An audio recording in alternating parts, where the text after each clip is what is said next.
ഏറ്റവും സ്നേഹം നിറഞ്ഞ പ്രിയപ്പെട്ട വൈദികരെ, പ്രിയപ്പെട്ട സിസ്റ്റേഴ്സ്, ബ്രദേഴ്സ്, പ്രിയപ്പെട്ട സഹോദരരെ, ഈശോമിശിഹായിക്ക് സ്തുതിയായിരിക്കട്ടെ. ഇപ്പോഴും എപ്പോഴും സ്തുതിയായിരിക്കട്ടെ. പരസ്പരം സ്തുതിച്ചൊല്ലാം.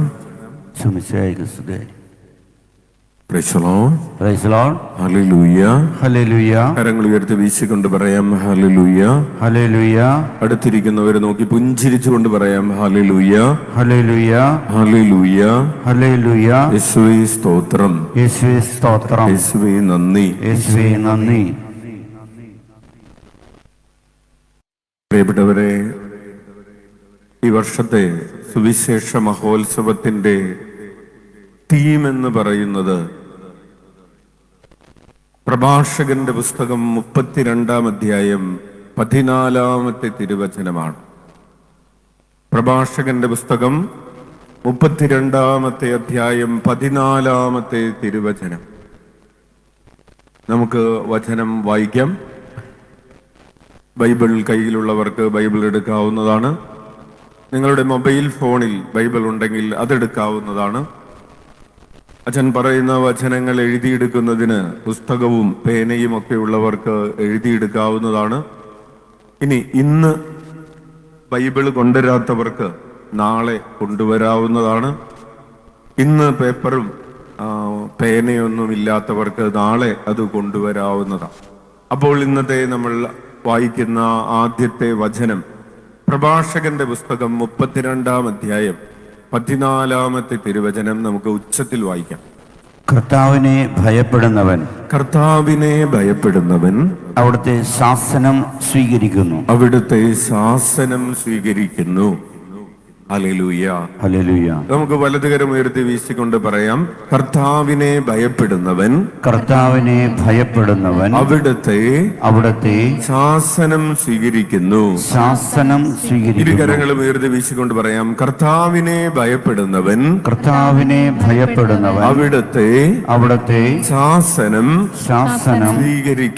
സ്വീകരിക്കുന്നു. പ്രിയപ്പെട്ടവരെ, കഴിഞ്ഞ വർഷത്തെ സുവിശേഷ മഹോത്സവത്തിന്റെ തീം എന്തായിരുന്നു എന്ന് ഓർക്കുന്നവരാരെങ്കിലും ഉണ്ടെങ്കിൽ ഒന്ന് കൈ ഉയർത്തി. സന്തോഷം. ഓർക്കുന്നുണ്ടോ ആരെങ്കിലും? ഭയപ്പെടേണ്ട, ഞാൻ നിന്നോട് കൂടെ ഉണ്ട്. ബാക്കി പറ. ഞാൻ നിനക്ക് ഭയപ്പെടേണ്ട, ഞാൻ നിന്നോട് കൂടെ ഉണ്ട് എന്നുള്ളത്. ഞാൻ നിനക്ക് വിജയം തരും, ഞാൻ നിനക്ക് വിജയം തരുന്ന യോദ്ധാവാണ്. ഹല്ലേലൂയ, ഹല്ലേലൂയ, ഹല്ലേലൂയ, ഹല്ലേലൂയ. അതായത് വിജയം തരുന്ന കർത്താവിനെ കുറിച്ചാണ് കഴിഞ്ഞ വർഷം നമ്മൾ ഈ പന്തലിൽ ധ്യാനിച്ചത്. വിജയം തരുന്ന കർത്താവ് നമ്മുടെ വിജയം ആഗ്രഹിക്കുന്നു. നമ്മൾ ഈ വർഷം ധ്യാനിക്കുന്നതിന് വേണ്ടി അഗസ്റ്റിനച്ചനിലൂടെ ഈശോ വെളിപ്പെടുത്തി കൊടുത്ത ആ വചനം ദൈവഭയം എന്ന് പറയുന്ന വചനമാണ്. കർത്താവിനെ ഭയപ്പെടുന്നവൻ അവിടുത്തെ ശാസനം സ്വീകരിക്കുന്നു. ഇന്നൊരു വൈദികൻ അച്ഛനോട് പറഞ്ഞു, അച്ഛാ, എനിക്ക് ഈശോയെ ഭയങ്കര ഇഷ്ടമാണ്, ഈശോയെ എനിക്ക് ഒത്തിരി ഇഷ്ടമാണ്, പക്ഷേ എനിക്ക് ഈശോയെ ഭയപ്പെടാൻ അറിയുകയില്ല, എനിക്ക് ദൈവത്തെ ഭയക്കാൻ സാധിക്കുന്നില്ല, എനിക്ക് ദൈവഭയമില്ല. അപ്പോൾ എന്താണ് കുഴപ്പം? ദൈവഭയം ഇല്ലാത്തത് കൊണ്ട് ഞാൻ പലതരത്തിലുള്ള പ്രയാസങ്ങളിലേക്ക് ചെന്ന് ചാടുകയാണ്, എനിക്ക് പലതരത്തിൽ ബുദ്ധിമുട്ടുകൾ ഉണ്ടാകുന്നു. ദൈവഭയമില്ലാത്തത് കൊണ്ട് ചില പാപങ്ങളിലേക്ക് ഞാൻ വഴുതിപ്പോകുന്നു. ദൈവഭയമില്ലാത്തത് കൊണ്ട് വേണ്ട വിധത്തിൽ എനിക്ക് ഈശോയുടെ സന്നിധിയിൽ ഇരുന്ന് പ്രാർത്ഥിക്കാൻ പറ്റുന്നില്ല. ദൈവഭയമില്ലാത്തത് കൊണ്ട് എനിക്ക് ഈശോയെ എന്ന് വിളിച്ച് പ്രാർത്ഥിക്കാൻ പറ്റുന്നില്ല. ഒരു വൈദികന്റെ വേദന പറഞ്ഞതാണ്. അപ്പോൾ പ്രിയപ്പെട്ടവരെ, ദൈവഭയം എന്ന് പറയുന്നത് വിശുദ്ധ തോമസ് അക്വീനാസ് പറയുന്നത് പോലെ ദൈവഭയമാണ് നമ്മെ ദൈവത്തിലേക്ക് കൂടുതൽ അടുപ്പിക്കുന്ന പുണ്യം. കൈയടിച്ച് കർത്താവിന് നന്ദി പറയാം. ഈശോയുടെ അടുക്കലേക്ക് ഇന്ന് അച്ഛനെ കേട്ടുകൊണ്ടിരിക്കുന്ന നിങ്ങൾ ഓരോരുത്തരും ഇവിടെ വന്നിരിക്കുന്നുണ്ടെങ്കിൽ അതിന്റെ അടിസ്ഥാനപരമായ കാരണം ദൈവഭയമാണ്. ദൈവഭയം, വിശുദ്ധ തോമസ് അക്വീനാസ് പറയുകയാണ്, ദൈവഭയം നമ്മെ ദൈവത്തിലേക്ക് അടുപ്പിക്കുന്ന പുണ്യമാണ്. ഹല്ലേലൂയ. വിശുദ്ധ അഗസ്തീനോസ് പറയുകയാണ്, എന്താണ് ദൈവഭയം എന്ന് വ്യാഖ്യാനിക്കുമ്പോൾ 2 സ്ത്രീകളുടെ ഉദാഹരണമാണ് വിശുദ്ധ അഗസ്തീനോസ് പറയുന്നത്. വിശുദ്ധ അഗസ്തീൻ പറയാണ്, ഒരു വിവാഹിതയായിട്ടുള്ള ഒരു സ്ത്രീ, അവൾക്ക് ഒരു തെറ്റായ പ്രണയം, എന്നിട്ട് തെറ്റായ പ്രണയത്തിൽ അവൾ ആ പാപം ചെയ്യാൻ വന്ന ആളോട് പറയുകയാണ്, എന്റെ ഭർത്താവ് ഇത് അറിഞ്ഞാൽ നമ്മളെ 2 പേരെയും കൊന്നുകളയും. ഇതെന്താണ്? ഒരു പേടിയാണ്. എന്താണ്? പാപം ചെയ്യുന്നത് അറിഞ്ഞാൽ ഭർത്താവ് എന്നെയും തന്നെയും കൊന്നുകളയും. ഒരു പേടി. ഇനി വേറൊരു സ്ത്രീയുണ്ട്, അവൾക്കും ഇതുപോലെ പ്രലോഭനങ്ങൾ ഉണ്ടാകുന്നുണ്ട്. പക്ഷേ അവൾ പറയുകയാണ്, ഞാൻ പാപത്തിലേക്ക് വഴുതി വീഴുകയില്ല, കാരണം അതെന്റെ ഭർത്താവിനെ മുറിവേൽപ്പിക്കുകയും എന്റെ ഭർത്താവിനോടുള്ള ബന്ധത്തിൽ എനിക്ക് അകൽച്ചയുണ്ടാവുകയും ചെയ്യും. അതുകൊണ്ട് ഞാൻ പാപം ചെയ്യുകയില്ല. പ്രിയപ്പെട്ടവരെ, അതും ഒരു ഭയമാണ്. എന്താണ് ഭയം? എന്റെ ഭർത്താവുമായിട്ടുള്ള ബന്ധത്തിൽ എനിക്ക് വിള്ളലുണ്ടാകും എന്ന ഭയം. അതെനിക്ക് താങ്ങാൻ കഴിയാത്തതാണ്. ഭർത്താവ് എന്നെ ശിക്ഷിക്കുകയില്ല, ശാസിക്കുകയില്ല, തല്ലുകയും കൊല്ലുകയും ചെയ്യില്ല. പക്ഷേ ഭർത്താവുമായിട്ടുള്ള ബന്ധത്തിൽ ഈ ദാമ്പത്യ അവിശ്വസ്തത മൂലം വിള്ളലുണ്ടാകും. അതുകൊണ്ട് ഞാൻ പാപം ചെയ്യുകയില്ല. പ്രിയപ്പെട്ടവരെ, ഇതിൽ രണ്ടാമത്തേതാണ് നമ്മൾ ദൈവഭയം എന്ന് പറയുന്നത്. കൈയടിച്ച് കർത്താവിന് നന്ദി പറയാം. അതായത് നരകമുണ്ട് എന്നുള്ള തോന്നലല്ല, ഞാൻ പാപം ചെയ്താൽ ശിക്ഷിക്കപ്പെടുമെന്ന തോന്നലല്ല, അബോധ്യമല്ല. ഞാൻ പാപം ചെയ്താൽ എന്റെ ദൈവത്തിൽ നിന്ന് ഞാൻ അകന്നു പോകും, എനിക്കും ദൈവവുമായിട്ടുള്ള ബന്ധം നഷ്ടപ്പെടുമെന്ന ആ ചിന്തയും ബോധ്യവുമാണ് ദൈവഭയം എന്ന് പറയുന്നത്. ഹല്ലേലൂയ, ഹല്ലേലൂയ, ഹല്ലേലൂയ, hallelujah. Praise the Lord, praise the Lord. പ്രിയപ്പെട്ടവരെ, വിശുദ്ധ ഗ്രിഗറി, മഹാനായ വിശുദ്ധ ഗ്രിഗറി പറയുന്നത് ദൈവഭയം ക്രിസ്തീയ ജീവിതത്തിന്റെ ആദ്യത്തെ പടവാണ് എന്നാണ്. പരിശുദ്ധാത്മാവിന്റെ 7 ദാനങ്ങളുണ്ട്. നമുക്കറിയാം പരിശുദ്ധാത്മാവിന്റെ 7 ദാനങ്ങൾ. ഏതൊക്കെയാണ് പരിശുദ്ധാത്മാവിന്റെ 7 ദാനങ്ങൾ? പറഞ്ഞോ. ജ്ഞാനം, അറിവ്, ആലോചന, ബുദ്ധി, ആത്മധൈര്യം, ദൈവഭയം, ദൈവഭക്തി എന്ന് പറയുന്ന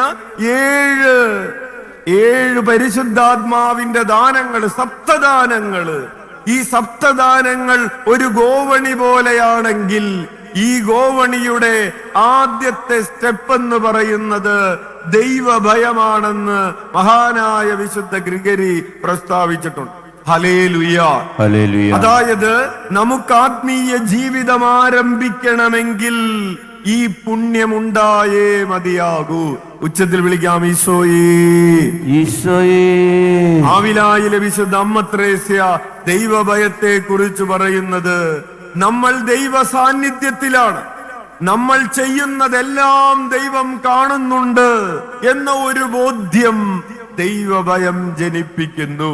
അമ്മ ത്രേസ്യ ഉപയോഗിക്കുന്ന ഒരു ഉദാഹരണം ഇതാണ്. കുറച്ചുപേർ ഒരു മുറിയിൽ ഒരുമിച്ച് കൂടിയിരിക്കുകയാണ്. പെട്ടെന്ന് കരണ്ട് പോകുന്നു, ഇരുട്ടാകുന്നു. ഇരുട്ടാകുമ്പോൾ ഒരാൾക്ക് മറ്റൊരാളെ കാണാൻ പറ്റുന്നില്ല, എങ്കിലും പരസ്പരം അറിയാം അയാൾ ഇവിടെയുണ്ട്. അതുപോലെ ഈശോയുടെ സാന്നിധ്യം നമ്മൾ അടച്ചിട്ടിരിക്കുന്ന ഒരു മുറിയിൽ ഒറ്റക്കായിരിക്കുമ്പോൾ ഒരുപക്ഷെ കാണാൻ പറ്റുന്നില്ല, എങ്കിലും ദൈവം നമ്മുടെ കൂടെയുണ്ട് എന്ന ബോധ്യം നമ്മിൽ ജനിപ്പിക്കുന്ന ഒരു റെവറൻസ് ഉണ്ട്, ഒരു ഭക്ത്യാദരവുണ്ട്. ദൈവത്തിന്റെ സന്നിധി, ദൈവത്തിന്റെ സാന്നിധ്യം നമ്മളിൽ ഉളവാക്കുന്ന ഭക്ത്യാദരവിനെയാണ് പ്രിയപ്പെട്ടവരെ അമ്മ ത്രേസ്യ ദൈവഭയം എന്ന് വിളിക്കുന്നത്. ഉച്ചത്തിൽ വിളിക്കാം, ഈശോയേ ഈശോയേ ഈശോയേ ഈശോയേ. കുരിശിന്റെ വിശുദ്ധ യോഹന്നാൻ ദൈവഭയത്തെ കുറിച്ച് പറയുന്നത്, ദൈവഭയമാണ് നമ്മെ ദൈവത്തിൽ ലയിച്ചു ചേരുന്നതിന് വേണ്ടി രൂപാന്തരപ്പെടുത്തുന്നതിന് അഗ്നിയായും ഊർജമായും മാറുന്നത് എന്നാണ്. Hallelujah hallelujah. ദൈവഭയമാണ് നമ്മെ ദൈവതിക ജീവനിൽ ലയിച്ചു ചേരുന്നതിന് വേണ്ടി രൂപാന്തരപ്പെടുത്തുന്നത്. ഹല്ലേലൂയ ഹല്ലേലൂയ ഹല്ലേലൂയ ഹല്ലേലൂയ. കൊച്ചുത്രേസ്യ പറഞ്ഞൊരു കാര്യം കൂടി പറഞ്ഞ് അച്ഛൻ ഈ ആമുഖം അവസാനിപ്പിക്കാം. കൊച്ചുത്രേസ്യ പറയുകയാണ്, എന്നിൽ തന്നെ ആശ്രയിക്കാനുള്ള എന്റെ പ്രലോഭനങ്ങളെ അതിജീവിക്കുന്നതിന് എനിക്ക് ശക്തി തരുന്ന പുണ്യമാണ് ദൈവഭയം. ഉച്ചത്തിൽ വിളിക്കാം, ഈശോയേ ഈശോയേ. നമുക്കെല്ലാവർക്കും ഒരു പ്രലോഭനമുണ്ട്. എന്താണ് ആ പ്രലോഭനം? എനിക്ക് കുറെ കാര്യങ്ങളൊക്കെ ചെയ്യാൻ പറ്റും, ഞാൻ പ്രാർത്ഥിച്ചില്ലേലൊന്നും കുഴപ്പമില്ല, ഞാൻ പള്ളിയിൽ പോയില്ലേലൊന്നും കുഴപ്പമില്ല, എനിക്ക് കഴിവുണ്ടെന്നേ, എനിക്ക് പണമുണ്ടെന്നേ, എനിക്ക് വണ്ടിയുണ്ടെന്നേ, എനിക്ക് കാര്യങ്ങളൊക്കെ അറിയാന്നേ, അതുകൊണ്ട് എനിക്ക് പള്ളിയിൽ പോകേണ്ട കാര്യമില്ല, അല്ലെങ്കിൽ എനിക്കൊരു ധ്യാനത്തിന് പോകേണ്ട കാര്യമില്ല, എനിക്കിതൊക്കെ ചെയ്യാൻ പറ്റും എന്ന് ഓരോ മനുഷ്യനിലുമുള്ള ഒരു പ്രവണത, സ്വാഭാവിക പ്രവണത. ഈ പ്രവണതയ്ക്കെതിരെ, ഈ പ്രവണതയെ അതിജീവിച്ചുകൊണ്ട് തന്നിൽ തന്നെ ആശ്രയിക്കാനുള്ള പ്രലോഭനത്തെ നമ്മൾ അതിജീവിക്കുന്നത് ദൈവഭയം കൊണ്ടാണ്. ഹല്ലേലൂയ. അതുകൊണ്ട് കൊച്ചുത്രേസ്യ ഇങ്ങനെയാണ് പറയുന്നത്, the fear of God is to fear to trust in oneself. Praise the Lord. Hallelujah. അപ്പോൾ പ്രിയപ്പെട്ടവരെ, അച്ഛൻ പറഞ്ഞു വരുന്നത്, നമ്മുടെ ആത്മീയ ജീവിതത്തിന് വളർച്ചയുണ്ടാകണമെങ്കിൽ അത്യന്താപേക്ഷിതമായ അടിസ്ഥാനപരമായ ഒരു പുണ്യമാണ് ദൈവഭയം എന്ന് പറയുന്നത്. ഹല്ലേലൂയ. അതുകൊണ്ട് നമ്മൾ വീണ്ടും പ്രഭാഷകന്റെ പുസ്തകം 32:14 വായിക്കുകയാണ്. കർത്താവിനെ ഭയപ്പെടുന്നവൻ, വലതുകരം ഉയർത്തി വീശിക്കൊണ്ട് പറഞ്ഞേ, അവിടത്തെ ശാസനം സ്വീകരിക്കുന്നു. കർത്താവിനെ ഭയപ്പെടുന്നവൻ അവിടത്തെ ശാസനം സ്വീകരിക്കുന്നു. പ്രിയപ്പെട്ടവരെ, 34-ാം സങ്കീർത്തനത്തിന്റെ 9-ാമത്തെ തിരുവചനം എടുക്കാം. 34-ാം സങ്കീർത്തനം 9-ാമത്തെ തിരുവചനം വായിക്കാം. കർത്താവിന്റെ വിശുദ്ധരെ, കർത്താവിന്റെ വിശുദ്ധരെ, അവിടുത്തെ ഭയപ്പെടുവിൻ, അവിടത്തെ ഭയപ്പെടുവിൻ. അവിടുത്തെ ഭയപ്പെടുന്നവർക്ക്, അവിടത്തെ ഭയപ്പെടുന്നവർക്ക് ഒന്നിനും കുറവുണ്ടാവുകയില്ല, ഒന്നിനും കുറവുണ്ടാവുകയില്ല. കൈയടിച്ച് നന്ദി പറയാം. വലതുകരമുയർത്തി വീശിക്കൊണ്ട് ആ വചനം ഒന്നേറ്റ് പറഞ്ഞ്, കർത്താവിന്റെ വിശുദ്ധരെ, കർത്താവിന്റെ വിശുദ്ധരെ, അവിടുത്തെ ഭയപ്പെടുവിൻ, അവിടുത്തെ ഭയപ്പെടുവിൻ. അവിടുത്തെ ഭയപ്പെടുന്നവർക്ക്, അവിടുത്തെ ഭയപ്പെടുന്നവർക്ക് ഒന്നിനും കുറവുണ്ടാവുകയില്ല. പ്രിയപ്പെട്ടവരെ, നമുക്കെല്ലാവർക്കും എന്താണ് ആവശ്യം? എന്താണ് ആവശ്യം? ഒന്നിനും കുറവുണ്ടാവരുത്. എന്തുകൊണ്ടാണ് 23-ാം സങ്കീർത്തനം നമുക്ക് പ്രിയപ്പെട്ടതായിരിക്കുന്നത്? കർത്താവ് എന്റെ ഇടയനാകുന്നു, എനിക്കൊന്നിനും. ആഹാ, അടിപൊളി അല്ലേ? നമ്മൾ ഏറ്റവും കൂടുതൽ പറയാനും പഠിക്കാനും ഒക്കെ ആഗ്രഹിക്കുന്ന ഒരു സങ്കീർത്തനമാണ് 23-ാം സങ്കീർത്തനം. കാരണം എന്താണ്? എനിക്കൊന്നിനും കുറവുണ്ടാവുകയില്ല എന്ന് പറയുന്ന സങ്കീർത്തനം നമുക്ക് പ്രിയപ്പെട്ടതാണ്. ഹല്ലേലൂയ അല്ലേ? വലതുകരം ഉയർത്തി വീശിക്കൊണ്ടെന്ന് പറഞ്ഞേ, കർത്താവിന്റെ ഇടയനാകുന്നു, കർത്താവിന്റെ ഇടയനാകുന്നു, എനിക്കൊന്നിനും കുറവുണ്ടാവുകയില്ല. അങ്ങനെ കർത്താവ് നിന്റെ ഇടയനായി നിൽക്കണമെങ്കിൽ, കർത്താവ് നിന്റെ ഇടയനാണെങ്കിൽ നിനക്കൊന്നിനും കുറവുണ്ടാവുകയില്ല. കർത്താവ് നിന്റെ ഇടയനാകണമെങ്കിൽ എന്തു വേണം? കർത്താവ് നിന്റെ ഇടയനാകണമെങ്കിൽ എന്തു വേണം? നിനക്ക് ദൈവഭയമുണ്ടാകണം. ദൈവഭയമുള്ളവനെ കർത്താവിനെ ഇടയനായി ലഭിക്കുകയുള്ളൂ.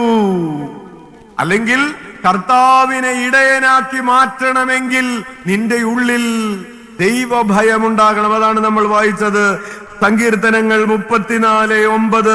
കർത്താവ്, ഒരിക്കൽ കൂടെ വലത് കരമുയർത്തി വീശിക്കൊണ്ട്, കർത്താവിന്റെ വിശുദ്ധരെ, കർത്താവിന്റെ വിശുദ്ധരെ അവിടുത്തെ ഭയപ്പെടുവിൻ. അവിടുത്തെ ഭയപ്പെടുവിൻ. അവിടുത്തെ ഭയപ്പെടുന്നവർക്ക്, അവിടുത്തെ ഭയപ്പെടുന്നവർക്ക് ഒന്നിനും കുറവുണ്ടാവുകയില്ല. ഒന്നിനും കുറവുണ്ടാകുകയില്ല. 128-ാം സങ്കീർത്തനം എടുക്കാം. നമ്മൾ നാളെ 34-ാം സങ്കീർത്തനത്തിലേക്ക് മടങ്ങി വരും. ആ സങ്കീർത്തനത്തിൽ മുഴുവൻ എങ്ങനെയാണ് ഒരാൾ കർത്താവിനെ ഭയപ്പെടുന്നത് എന്ന് പറയുന്ന കാര്യങ്ങളാണ്. ഒരു ഉദാഹരണം പറഞ്ഞ് നമ്മൾ 128-ലേക്ക് പോകാം. 34-ാം സങ്കീർത്തനത്തിന്റെ 5-ാമത്തെ തിരുവചനം എന്താണ്? കർത്താവിനെ നോക്കിയവർ പ്രകാശിതരായി അവർ ലജ്ജിതരാവുകയില്ല. പ്രിയപ്പെട്ടവരെ, ദൈവത്തെ ഭയപ്പെടുക എന്ന് പറഞ്ഞാൽ അതിന്റെ അർത്ഥം എന്താണ്? കർത്താവിനെ നോക്കിയിരിക്കുക എന്നതാണ് ഒരർത്ഥം. ഒരു 15ഓളം അർത്ഥങ്ങളുണ്ട്.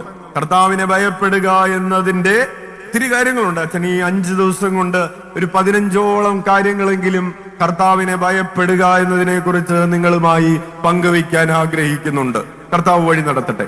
അപ്പോൾ 128-ാം സങ്കീർത്തനത്തിൽ കർത്താവിനെ ഭയപ്പെടുന്നവർക്ക് കിട്ടുന്ന ചില അനുഗ്രഹങ്ങളെ കുറിച്ച് പറഞ്ഞ് അച്ഛൻ ഇന്നത്തെ പ്രഭാഷണം അവസാനിപ്പിക്കുകയാണ്. വായിക്കാം 128-ാം സങ്കീർത്തനം. കർത്താവിനെ ഭയപ്പെടുകയും അവിടുത്തെ വഴികളിൽ നടക്കുകയും ചെയ്യുന്നവൻ ഭാഗ്യവാൻ. അവിടുത്തെ വഴികളിൽ നടക്കുകയും ചെയ്യുന്നവൻ ഭാഗ്യവാൻ. വലതുകരം ഉയർത്തി വീശിക്കൊണ്ടെന്ന് പറഞ്ഞ്, കർത്താവിനെ ഭയപ്പെടുകയും അവിടുത്തെ വഴികളിൽ നടക്കുകയും ചെയ്യുന്നവൻ ഭാഗ്യവാൻ. ഹല്ലേലൂയ. കർത്താവിനെ ഭയപ്പെടുന്നവൻ എന്ത് ചെയ്യും? ബാക്കി പറ. അവിടുത്തെ ഉറക്കെ പറഞ്ഞേ, അവിടുത്തെ വഴികളിൽ നടക്കും. ഹല്ലേലൂയ. അതുകൊണ്ടാണ് അബ്രാഹത്തോട് ദൈവം പറഞ്ഞു, നീ നിന്റെ മകനെ എനിക്ക് ബലിയായി അർപ്പിക്കണം. കർത്താവ് പറയാണ്. ഉൽപ്പത്തി പുസ്തകം 22-ാം അധ്യായം. ഉൽപ്പത്തി പുസ്തകം 22-ാം അധ്യായത്തിൽ എന്തുകൊണ്ടാണ് അബ്രഹാം തന്റെ കുഞ്ഞിനെ ബലിയർപ്പിക്കാൻ കൊണ്ടുപോയത് എന്നതിന്റെ കാരണം പറയുന്നുണ്ട്. ഉൽപ്പത്തി 22:12 വായിക്കാം. ഉൽപ്പത്തി 22:12. കുട്ടിയുടെ മേൽ കൈവയ്ക്കരുത്. അവനെ ഒന്നും ചെയ്യരുത്. നീ ദൈവത്തെ ഭയപ്പെടുന്നുവെന്ന് എനിക്കിപ്പോൾ ഉറപ്പായി. എനിക്ക് ഇപ്പോൾ ഉറപ്പായി. ഹല്ലേലൂയ. എപ്പോഴാണ് ദൈവത്തിന് ഒരു ഉറപ്പ് കിട്ടിയത് അബ്രഹാം ദൈവത്തെ ഭയപ്പെടുന്നവനാണെന്ന്? തന്റെ മകനായ ഇസഹാക്കിനെ ബലി കഴിപ്പിക്കുന്നതിന് വേണ്ടി ദൈവം പറഞ്ഞതനുസരിച്ച് അബ്രഹാം ആ കുട്ടിയെയുമായി മലമുകളിലെത്തി അവന്റെ കൈകാലുകൾ ബന്ധിച്ച് അവനെ ദൈവത്തിന് ബലിയർപ്പിക്കുന്നതിന് വേണ്ടി അവന്റെ നേരെ കടാര ഉയർത്തുമ്പോ ദൈവം പറയുകയാണ്, നീ ദൈവത്തെ ഭയപ്പെടുന്നുവെന്ന് എനിക്കിപ്പോൾ മനസ്സിലായി. പ്രിയപ്പെട്ടവരെ, അർത്ഥം ഇതാണ്, ദൈവം പറഞ്ഞ വഴികളിലൂടെ നീ സഞ്ചരിക്കുമ്പോഴാണ് നീ ദൈവത്തെ ഭയപ്പെടുന്ന ഒരു ദൈവ പൈതലാണെന്ന് ദൈവത്തിന് ഉറപ്പ് കിട്ടുന്നത്. ഉച്ചത്തിൽ വിളിക്കാം, ഈശോയേ, ഈശോയേ, ഈശോയേ, ഈശോയേ. അച്ഛന്റെ മനസ്സിലുള്ളൊരു ചിന്ത ഇതാണ്, നമ്മളോട് ദൈവം എന്തെങ്കിലും ദൈവത്തിന് ഇങ്ങനെ ഒരു ചാൻസ് കിട്ടുമോ? നീ ദൈവത്തെ ഭയപ്പെടുന്ന ഒരാളാണെന്ന് എനിക്കിപ്പോൾ ഉറപ്പായി എന്ന് നമ്മോട് പറയാൻ ദൈവത്തിനൊരു ചാൻസ് കിട്ടുമോ ആവോ? Praise the Lord. പ്രിയപ്പെട്ടവരെ, ദൈവഭയം എന്ന് പറയുന്നത് ഒരു നെഗറ്റീവ് കാര്യമായ ഒരു സമയമുണ്ട്. നമ്മളത് ഉൽപ്പത്തി പുസ്തകത്തിന്റെ 3-ാം അധ്യായത്തിൽ ഇപ്രകാരം വായിക്കുന്നു. എടുക്കാം, ഉൽപ്പത്തി പുസ്തകം 3-ാം അധ്യായം. ആദം പാപം ചെയ്തിട്ട് ആദവും ഹവ്വയും മരത്തിന് പിറകിൽ ഒളിച്ചതിന്റെ ഒരു കാരണം അവിടെ എഴുതിയിട്ടുണ്ട്. എന്താണ് ആ കാരണം? ഉൽപ്പത്തി പുസ്തകം 3-ാം അധ്യായം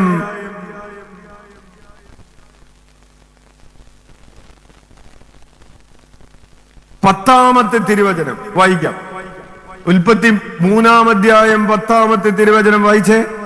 ഞാൻ നഗ്നനായതുകൊണ്ട് ഭയന്ന് ഒളിച്ചതാണ്. ഞാൻ നഗ്നനായതുകൊണ്ട് ഭയന്ന് ഓടി ഒളിച്ചു. അവൻ ദൈവത്തെ ഭയപ്പെട്ടു. എന്താണ് അവൻ ദൈവത്തെ ഭയപ്പെട്ടത്? ഞാൻ പാപം ചെയ്തിരിക്കുന്നത് കൊണ്ട് ദൈവം എന്നെ ശിക്ഷിക്കും, അതുകൊണ്ട് അവൻ ഭയന്ന് ദൈവത്തിന്റെ കണ്ണിൽ നിന്ന് ഓടി മറയാൻ നോക്കുകയാണ്. പ്രിയപ്പെട്ടവരെ, ആ ദൈവഭയം നെഗറ്റീവാണ്. അതിനെക്കുറിച്ചല്ല നമ്മൾ ഈ ദിവസങ്ങളിൽ ചിന്തിക്കാൻ പോകുന്നത്. നമ്മൾ പഠിക്കാൻ പോകുന്ന ദൈവഭയം ഈശോയ്ക്കുണ്ടായിരുന്ന ദൈവഭയമാണ്. ഹെബ്രായ ലേഖനം 5-ാം അധ്യായം 7-8 തിരുവചനങ്ങൾ വായിക്കാം. ഈശോ എപ്രകാരമാണ് ദൈവഭയത്തോടുകൂടെ വ്യാപരിച്ചത് എന്നതിന്റെ ഒരു സൂചന നൽകുന്ന വചനഭാഗമാണ്. തന്റെ ഐഹിക ജീവിതകാലത്ത് ക്രിസ്തു മരണത്തിൽ നിന്ന് തന്നെ രക്ഷിക്കാൻ കഴിവുള്ളവന് കണ്ണീരോടും വലിയ വിലാപത്തോടും കൂടെ പ്രാർത്ഥനകളും യാചനകളും സമർപ്പിച്ചു. അവന്റെ ദൈവഭയം മൂലം അവന്റെ പ്രാർത്ഥന കേട്ടു. കൈയടിച്ച് കർത്താവിന് നന്ദി പറയാം. വലത് കരമുയർത്തി വീശിക്കൊണ്ടെന്ന് പറഞ്ഞ്, അവന്റെ ദൈവഭയം മൂലം അവന്റെ പ്രാർത്ഥന കേട്ടു. അവന്റെ ദൈവഭയം മൂലം അവന്റെ പ്രാർത്ഥന കേട്ടു. അപ്പോൾ പ്രിയപ്പെട്ടവരെ, ഈശോയുടെ ഹൃദയത്തിൽ ഏത് പുണ്യമുണ്ടായിരുന്നു? ദൈവഭയം എന്ന് പറയുന്ന പുണ്യമുണ്ടായിരുന്നു ഈശോയുടെ ഹൃദയത്തിൽ. ഇതൊരു ഉദാഹരണം മാത്രമാണ്. സുവിശേഷങ്ങളിൽ നിന്ന് ഈശോ തന്റെ ജീവിതത്തിൽ ദൈവഭയം മൂലം എങ്ങനെയാണ് വ്യാപരിച്ചതെന്ന് വരും ദിവസങ്ങളിൽ നമ്മൾ പഠിക്കും. ഈശോ ആയിരിക്കുന്നത് പോലെ ആവുക എന്നതാണ് പ്രിയപ്പെട്ടവരെ സുവിശേഷ മഹോത്സവത്തിന്റെ ലക്ഷ്യം. സുവിശേഷ മഹോത്സവത്തിന്റെ ലക്ഷ്യം മാത്രമല്ല, ഓരോ ക്രിസ്ത്യാനിയുടെയും ലക്ഷ്യം എന്താണ്? What is Christian hope? എന്താണ് ക്രിസ്തീയ ജീവിതത്തിന്റെ പ്രത്യാശ? ഒരു ക്രിസ്ത്യാനിയുടെ പരമമായ പ്രത്യാശ എന്താണ്? എന്ത് കിട്ടുമെന്ന് വിചാരിച്ചിട്ടാണ് ഇങ്ങോട്ട് പോകുന്നതെന്ന്, അതാണ് ചോദ്യം.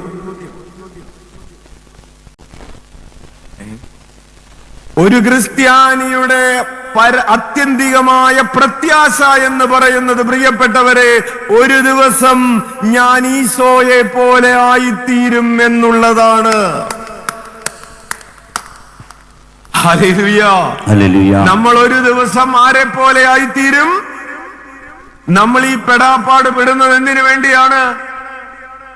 കഴിഞ്ഞ വർഷം സുവിശേഷ മഹോത്സവത്തിന് 20 ലക്ഷം രൂപ ചെലവായി. എന്തിനു വേണ്ടിയാണ് അത് ചെലവാക്കിയത്? നമ്മൾ ഓരോരുത്തരും ഈശോയെ പോലെയാകുന്ന യാത്രയിൽ, we are in a journey. നമ്മൾ ഈശോയെ പോലെ ആയിത്തീരുന്നതിനുള്ള ഒരു യാത്രയിലാണ്. ഈ യാത്രയ്ക്ക് ഊർജം പകരുന്നതിന് വേണ്ടിയാണ്. ഈ യാത്രയ്ക്ക് വെളിച്ചം പകരുന്നതിന് വേണ്ടിയാണ്. ഈ യാത്രയ്ക്ക് പ്രചോദനം നൽകുന്നതിന് വേണ്ടിയാണ് പ്രിയപ്പെട്ടവരെ നമ്മൾ സുവിശേഷ മഹോത്സവം നടത്തുന്നത്. ഉച്ചത്തിൽ വിളിക്കാം, ഈശോയേ, ഈശോയേ. പ്രിയപ്പെട്ടവരെ, എല്ലാ മനുഷ്യർക്കും ഒരു ലക്ഷ്യമുണ്ട്. മനുഷ്യ ജീവിതത്തിന്റെ ആത്യന്തികമായ ലക്ഷ്യം, the absolute goal of human life. ഓരോ മനുഷ്യനും ജീവിതയാത്ര നടത്തുന്നത് എന്ത് ലക്ഷ്യം വെച്ചുകൊണ്ടാണ്? ചോദ്യത്തിന്റെ അർത്ഥം മനസ്സിലായോ? എന്തിനാണ് ജീവിക്കുന്നതെന്ന്. അത് തന്നെയാണ് അച്ഛാ ഞാനും ചോദിക്കുന്നത്, എന്തിനാണ് ജീവിക്കുന്നത്? ഇല്ലേ, ചില സമയത്ത് മാതാപിതാക്കൾ ചോദിക്കാറില്ലേ, നീയൊക്കെ എന്തിനാടാ ജീവിക്കുക? അത് തന്നെയാണ് അച്ഛൻ നിങ്ങളോട് ചോദിക്കുന്നത്.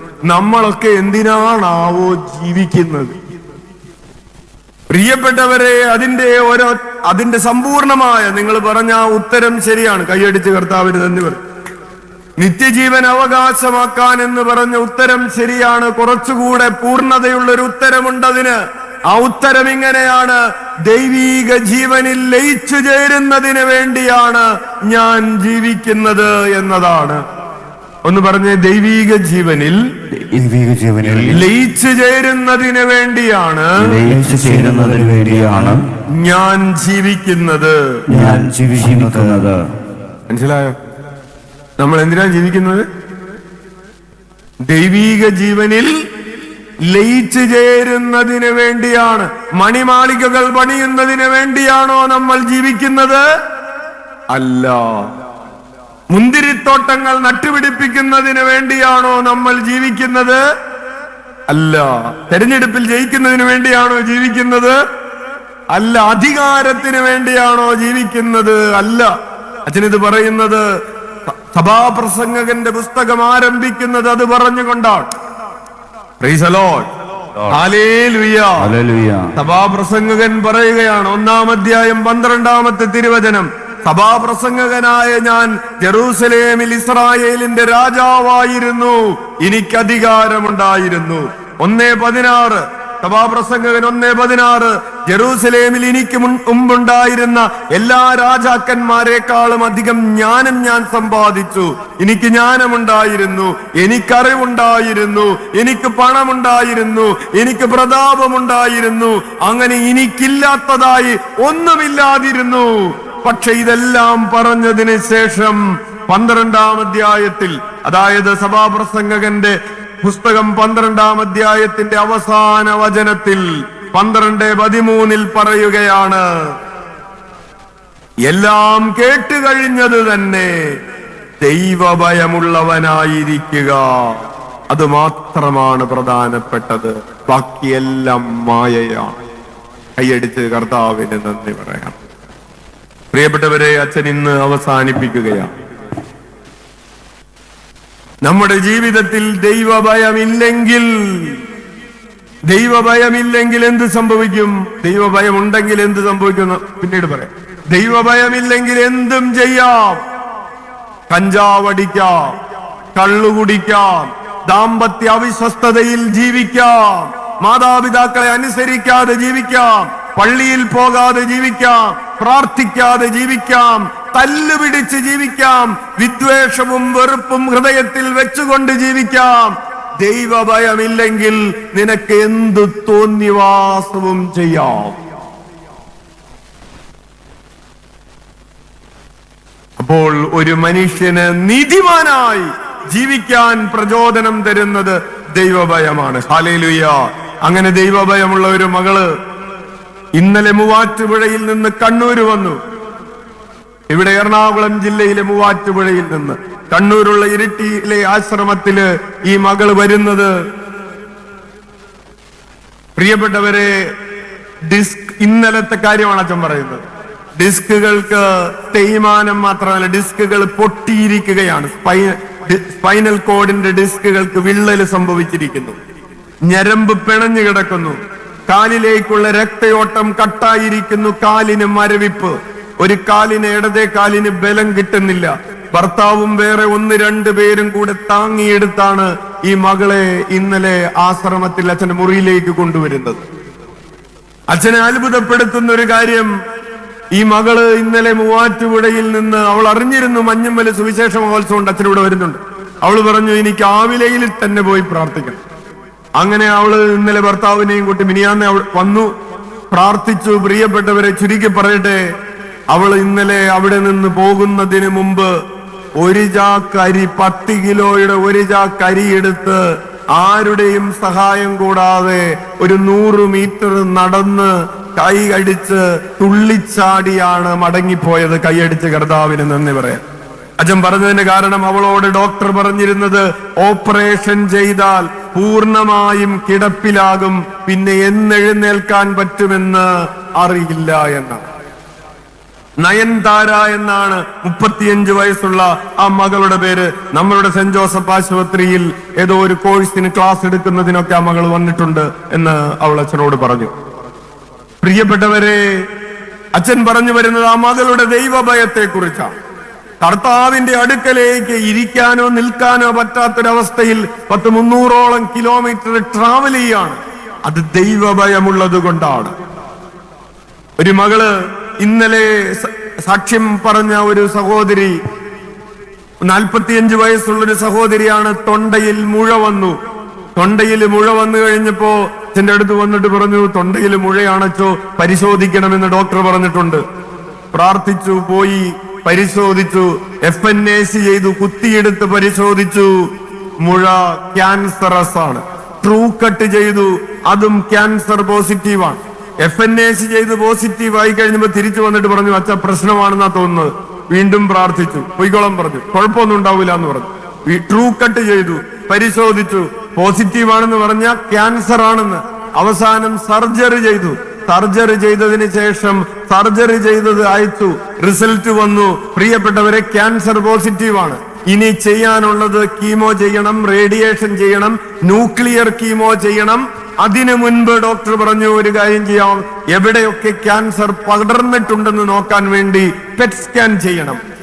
പ്രിയപ്പെട്ടവരെ, ഓരോ സ്കാനും പ്രാർത്ഥനകളൊക്കെ വിഫലമാണ്.